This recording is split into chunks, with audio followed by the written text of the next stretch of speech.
ప్రతి కార్యకర్త కృషి చేయాలి. ఎమ్మెల్యే శ్రీ ఎన్ఎం శ్రీనివాస్ రెడ్డి ఎమ్మెల్యేలు అంటే అధిక మెజారిటీతో ఎంపీ అభ్యర్థులను గెలిపించాలి. బూత్ స్థాయి నుంచి పార్టీ బలోపేతానికి కృషి చేయాలి.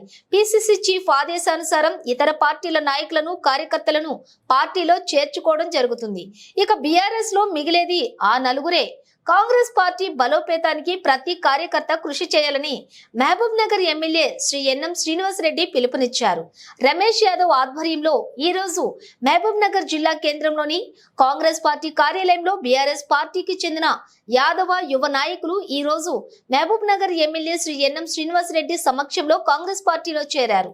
ఈ సందర్భంగా యాదవ్ సోదరులకు MLA Shri N M Srinivas Reddy Congress party కండువా కప్పి సాదరంగా పార్టీలోకి ఆహ్వానించి ఆయన మాట్లాడుతూ రాష్ట్ర పిసిసి అధ్యక్షులు ఆదేశానుసారం వివిధ పార్టీలకు సంబంధించి పార్టీలకు చెందినటువంటి నాయకులను కార్యకర్తలను పార్టీలో చేర్చుకోవడం జరుగుతుందని చెప్పారు. పార్టీలో చేరిన ఏ కార్యకర్తకైనా సముచిత స్థానం కల్పించి బాధ్యతలను కూడా అప్పగిస్తామని ఆయన స్పష్టం చేశారు.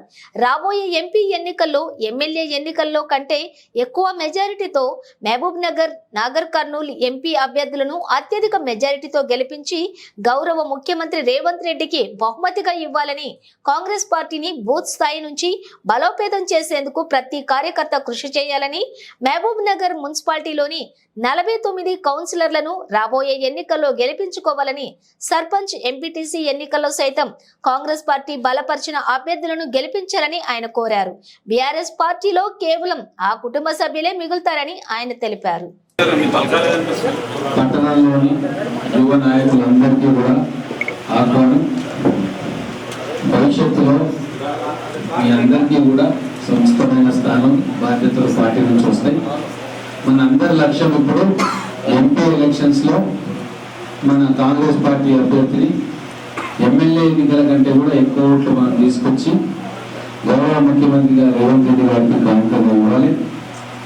2 పార్లమెంట్ నాగర్ కర్నూలు కావచ్చు, మహబూబ్ నగర్ కావచ్చు, 2 పార్లమెంట్లో కూడా భారీ మెజార్టీ తీసుకోవాలా. మిగతా పార్టీలో ఉన్న నాయకులందరూ కూడా ఏదో కొద్దిమంది మినహాయించి అందరూ కూడా ఈరోజు కాంగ్రెస్ పార్టీకి వద్దామనుకుంటున్నారు. అందరినీ కూడా చేర్చుకోమని చెప్పి పార్టీ పిసిసి అధ్యక్షులు కూడా మాకు సంకేతం ఇచ్చిండ్రు. కాబట్టి పట్టణంలో ప్రతి వార్డులో కూడా కాంగ్రెస్ పార్టీ బలోపేతం కావాలి. రాబోయే ఎంపీ ఎలక్షన్స్ కాదు, ఆ తర్వాత వచ్చే స్థానిక సంస్థల మున్సిపల్ కౌన్సిల్ ఎలక్షన్స్ లో కూడా మనం 49 వార్డులు మనం గెలిస్తేనే మన పార్టీ బలోపేతమైనట్టు. ఆ దిశలో మీరు అందరూ ప్రయత్నం చేయాలా. ఇక మీరు చూస్తూ ఉన్నారు, బీఆర్ఎస్ పార్టీలో ఉన్న నాయకులే పార్టీని వదిలి వలసపోతా ఉన్నారు. బీఆర్ఎస్ పార్టీలో ఇప్పుడు కుటుంబం తప్ప ఇంకెవరు మిగిలిన పరిస్థితి లేదు. చాలా మందిని క్రిమినల్ రికార్డ్స్ ఉన్న వాళ్ళని కాంగ్రెస్ పార్టీ ఆపుతుంది, చేర్చుకోవట్లేదు. కానీ గ్రామ స్థాయిలో, మండల స్థాయిలో, జిల్లా స్థాయిలో చాలా మంది నాయకులందరూ కూడా ఎక్కడికక్కడ కాంగ్రెస్ పార్టీలో చేరుతా ఉన్నారు. కల్వకుంట్ల కుటుంబం మొత్తం కూడా జైలు పాలు కావడం ఖాయం.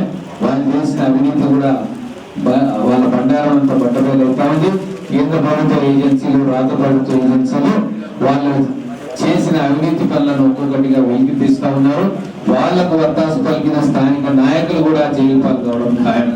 మొత్తం తెలంగాణ రాష్ట్రంలో ప్రజలను పీడించుకొని దోచుకున్న ప్రతి బీఆర్ఎస్ నాయకుడు కూడా వాళ్ళ అవినీతి చిట్టా ఖచ్చితంగా బయటికి వస్తుంది, బయటికి తెస్తుంది కాంగ్రెస్ ప్రభుత్వం. కాబట్టి ఈరోజు మిగతా నాయకులందరూ కూడా మేలుకొని ఆ జైలు పోయే బ్యాచ్ లో ఉండే నాయకులతో అంటి కాకుండా బయటికి వచ్చి ప్రజాక్షేమంలో, ప్రజా సంక్షేమం వైపు, ప్రజల సేవ కోసం కాంగ్రెస్ పార్టీలకు రమ్మని చెప్పి నేను ఆహ్వానిస్తా ఉన్నాను. మీ అందరూ వచ్చినందుకు చాలా ధన్యవాదాలు. ఇది కోఆర్డినేట్ చేసిన మా మిత్రులు రమేష్ యాదవ్ గారు, ఇంకా మిగతా అందరి మిత్రులకు మరొకసారి ధన్యవాదాలు తెలుపుకుంటా ఉన్నాను.